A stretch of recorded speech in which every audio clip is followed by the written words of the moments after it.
Good afternoon. Hope everyone had a happy Thanksgiving and took the opportunity to enjoy some downtime with your friends and family. As you all can see, we're quickly transitioning from Thanksgiving to the Christmas season here at the White House. This morning, the First Lady unveiled this year's decorations, and she personally selected and was involved in every detail. The theme, Time-Honored Traditions, was designed by Mrs. Trump to pay respect to 200 years of holiday traditions at the White House. During the month of December, the White House will host more than 100 open houses and numerous receptions, and more than 25,000 visitors will walk the halls taking part in public tours. Speaking of Christmas, the President is looking forward to the Senate bringing us another step closer to delivering a big, beautiful Christmas present to the American people in the form of massive tax relief. To that end, on Wednesday, the President will travel to St. Charles, Missouri to deliver an important address to the nation on the need for tax cuts and reforms. Unemployment is already at a 17-year low, wages are starting to raise, the stock market continues to hit all-time highs, and optimism is through the roof. Just imagine what's going to be possible when this plan passes. I think it will be a great lead into the Christmas season and something we can all be excited about. And with that, I will take your questions. Jeff. Sarah, is Director Mulvaney firmly in charge of the Consumer Financial Protection Agency today, or is there still a back and forth between him and Leandra English on who's actually the boss? Director Mulvaney has taken charge of that agency, and he has the full cooperation of the staff, and appeared there this morning, and things went very well on his first day over at CFPB. How did he handle that power struggle when he arrived there?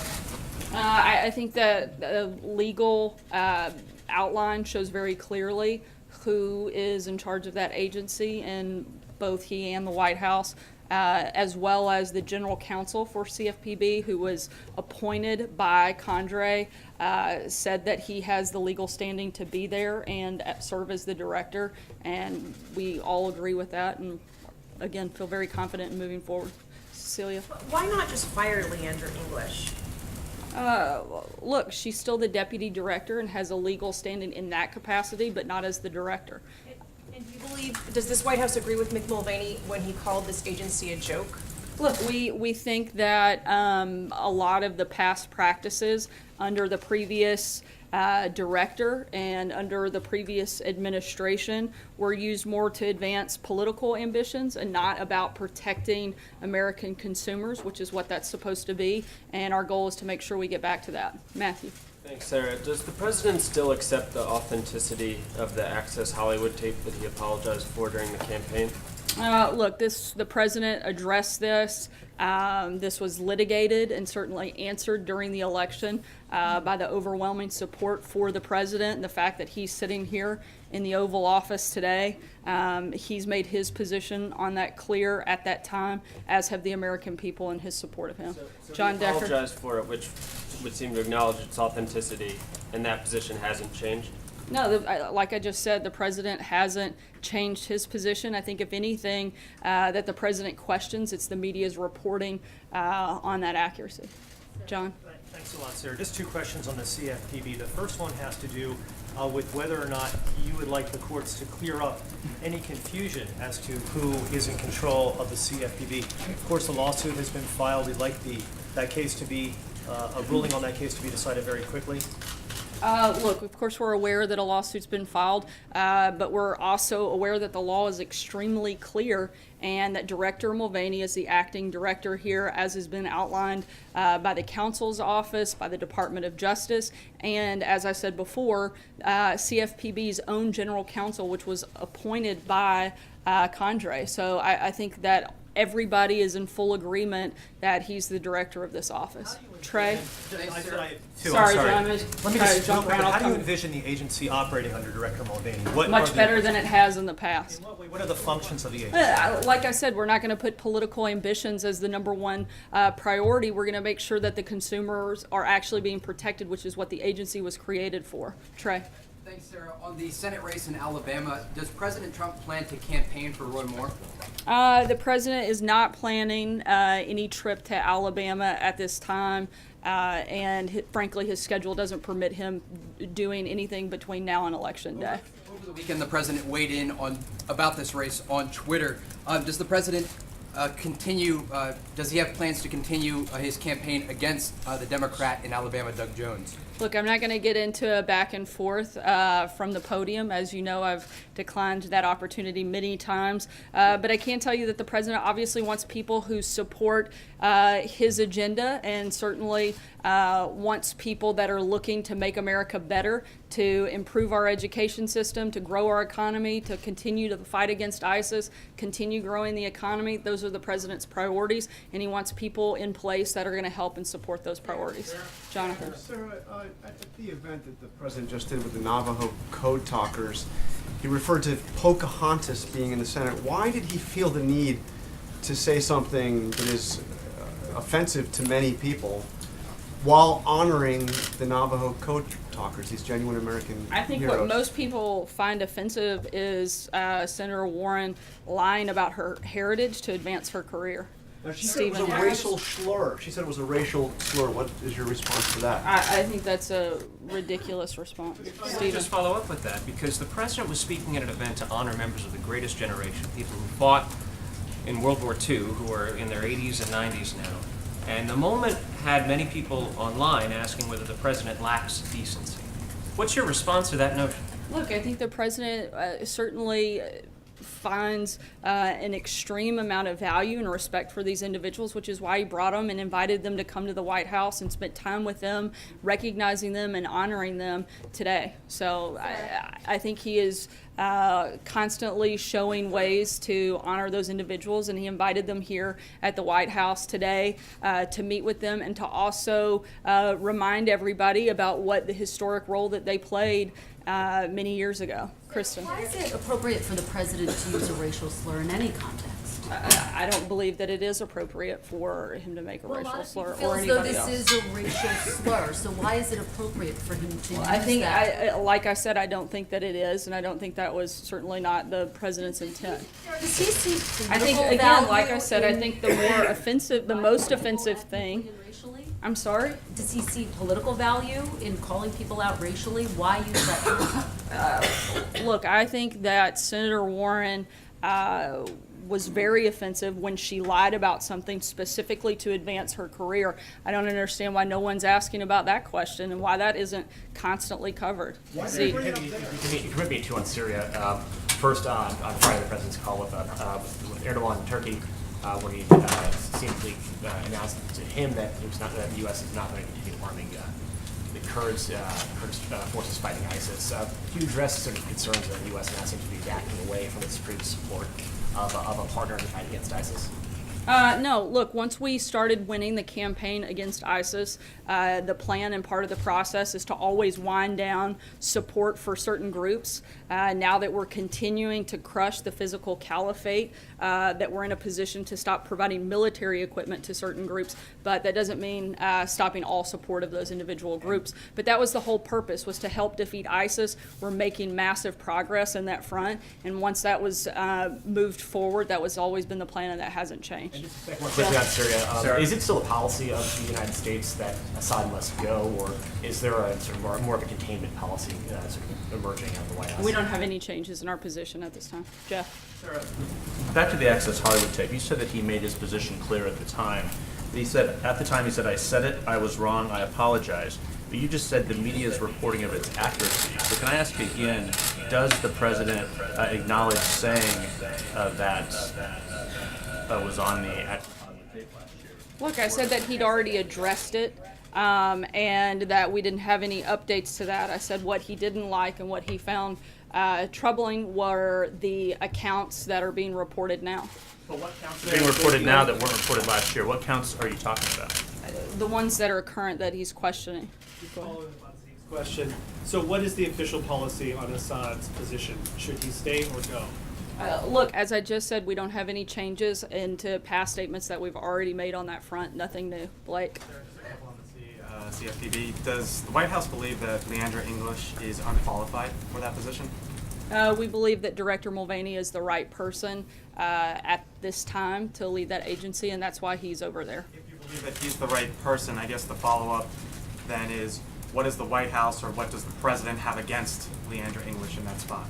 Look, I'm not saying that we do have anything against her. I'm saying that we want Director Mulvaney to lead this agency, and that's a decision that the President is allowed to make and one that he's made and has legal authority to do so. John? Thank you, Sarah. Two questions about personnel. The President's appointment of Governor Brownback for the ambassador-at-large slot dealing with religious liberty has been stalled, and the Senate has yet to confirm him or vote on his confirmation. Now, at the same time, the National Security Council staff has a vacant slot that deals with the same issue, religious liberty, that doesn't require Senate confirmation.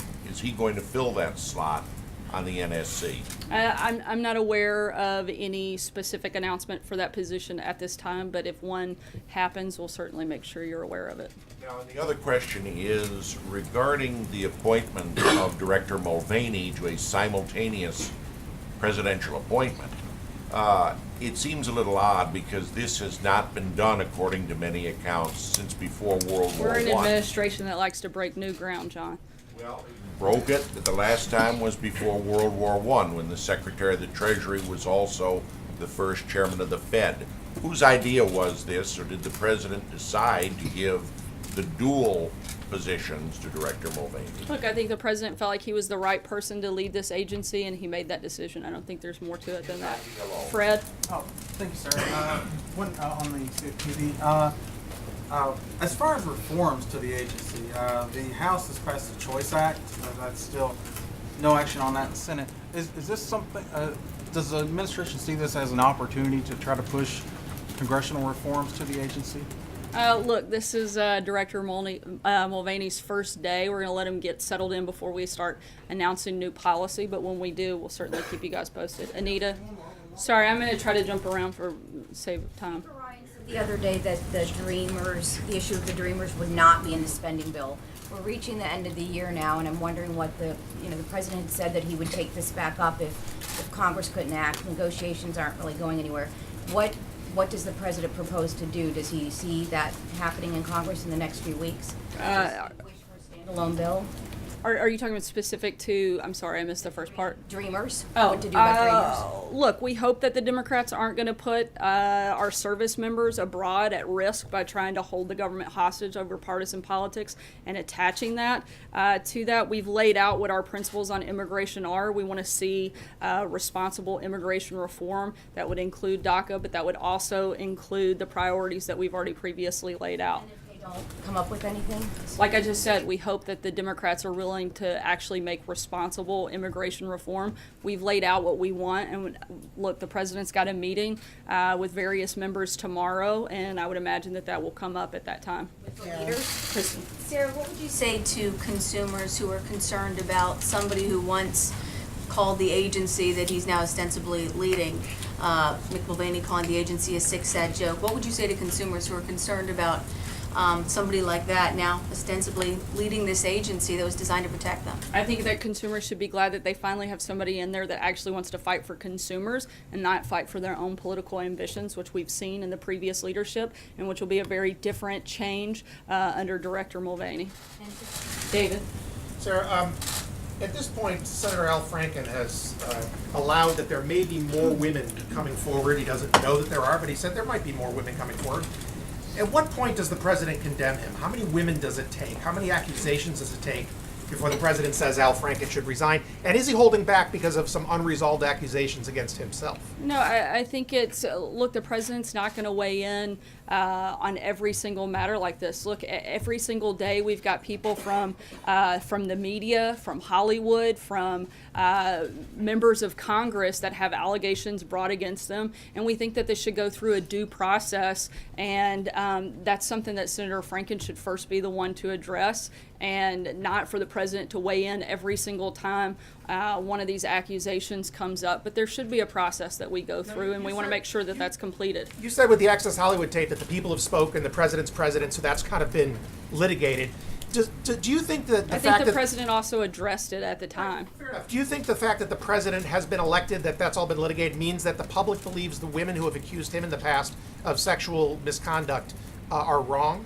I think that the president's been very clear that he denies any of those allegations having taken place. Thank you, Karen. Just to follow up on you saying that the CFPB has not looked out for consumers, can you point to some specific cases where the CFPB did not act in the best interests of consumers? Yeah, we have a list of those. I'll be happy to provide them after the briefing today. Some now? Yeah, I don't have it right in front of me, but I have read multiple things. I'll be happy to provide it to you after the briefing. Separately, over the weekend, the president went after CNN International.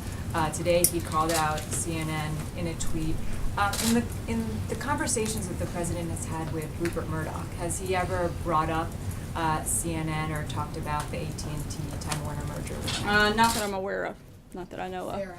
I'll take one last question. Veronica. Sarah, thank you. The last time the president met with congressional leaders, he surprised a lot of people making the deal, if you will, with, he came out and said Chuck and Nancy. It seemed to take Republicans by surprise. Should we expect something like that out of tomorrow? Should Republicans feel anxiety or concern leading into tomorrow's meeting that he may, if you will, throw them under the bus, if you will, leading into tomorrow's meeting? Look, I don't think the president threw anybody under the bus, but if the president, I'm not going to get ahead of that meeting, but if the president can make a deal and any of those Democrats would like to come on board and support tax reform, I think that's something we'd certainly welcome and be happy to celebrate with them after, as my guess is most of the Republican senators would also be excited about that as well. Thanks so much, guys. Have a good afternoon.